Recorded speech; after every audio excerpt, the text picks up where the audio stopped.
All right, we're going to get started. Dylan, go ahead and kick us off.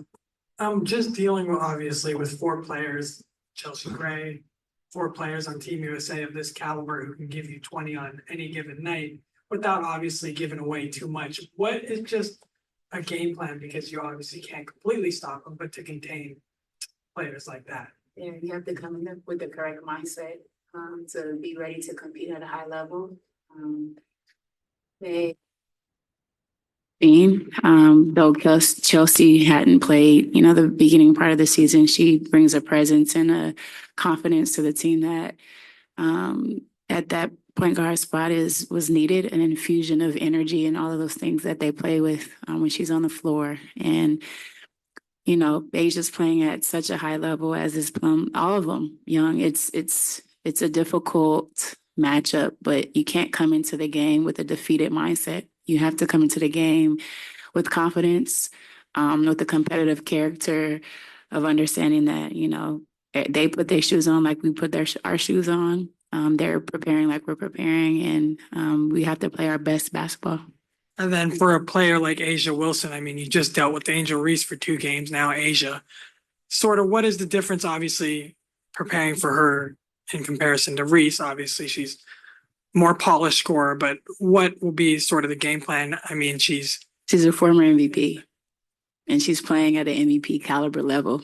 And that within itself is a tall task. But again, our competitive nature, being physical with her, making it difficult. You're not going to, a player like that who's in such a good groove, you're not going to stop them completely. Maybe you hope that they have an off day, but you just want to be in her space. You want to make it difficult. You want to have her defend on the other end of the floor. She's very smart.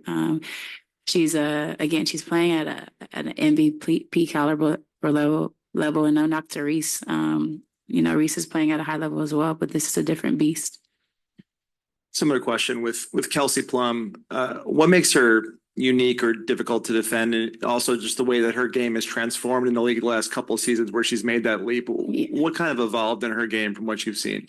The hardest thing with Plum is just her confidence never wavers. You don't know if she's 0 for 10 or 10 for 10 because she's still going to talk her trash. She's still going to, play at a high level, and she just enjoys the game. She enjoys the competitive nature of the game. Right now, she's shooting the ball so well from 3 and also getting downhill, getting to her spots, and the pace in which she's playing with is difficult because it's, you try to stop the 3 in transition. She gets by you. She gets to the rim. You take away the rim, she can stop and pop. A lot of what they do offensively is tough, but our mindset too is they have to defend us. We have some pretty good basketball players on our team as well, and even a player like Plum, putting her in positions guard to guard stuff, or posting her up a little bit, giving her a variety of different looks defensively, can maybe neutralize what she does on the other end of the floor. But again, a player like that, you just try to make it difficult as much as possible. Looking at the standings, I know you know what it looks like right now. How important, especially before an Olympic break, is it to get wins over these teams that are really close in the standings? And also, just kind of interested, what do you think the reason is that, to me at least, it feels like this year there's no team that's dominant. There's no team that, hasn't won important games. There's no one at the very bottom, no one at the very top. Mm-hmm. What do you think, is kind of to attribute to that? Yeah. So the first part of your question, I also think about the series between Vegas. So this is our 3rd game in the series, and in spite of standings, it's wanting to kind of come out on top with that series. And as it relates to the parity in this league, I don't early on some teams had injuries.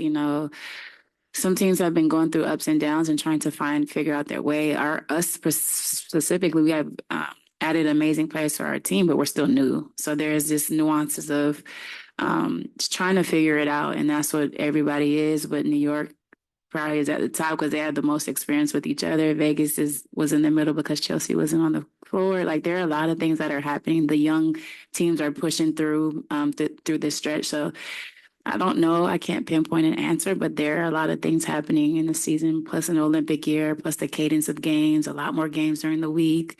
You know, whose energy level is going to be high that night on any given night in this league. You know, everyone is dangerous, and it's really, really showing. What was the first part of your question? The standings plus. Yeah, I mean, this is an important game, and we know that, and our team is well aware of it. I'm not going to bother it in a locker room or even here. We are very aware. Yeah.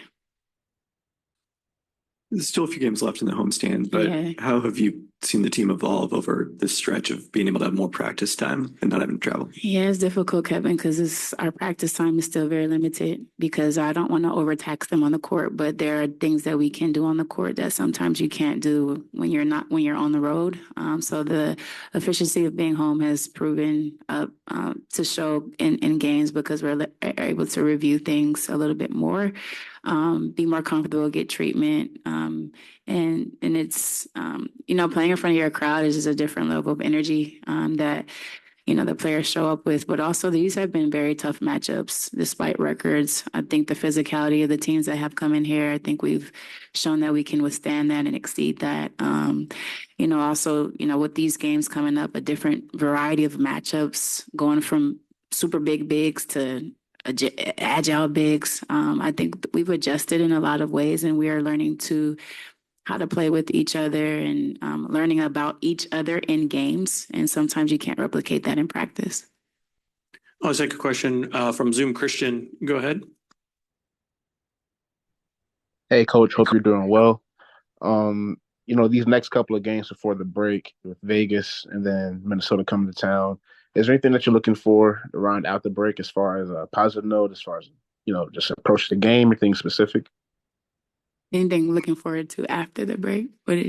No, like these last couple of games before the break, are you looking for the team, anything from like an approach standpoint to kind of like ground out before? Yeah, I said it yesterday. It's day by day. Let's handle what's in front of us. We can't look too far ahead of us. We can't look behind us.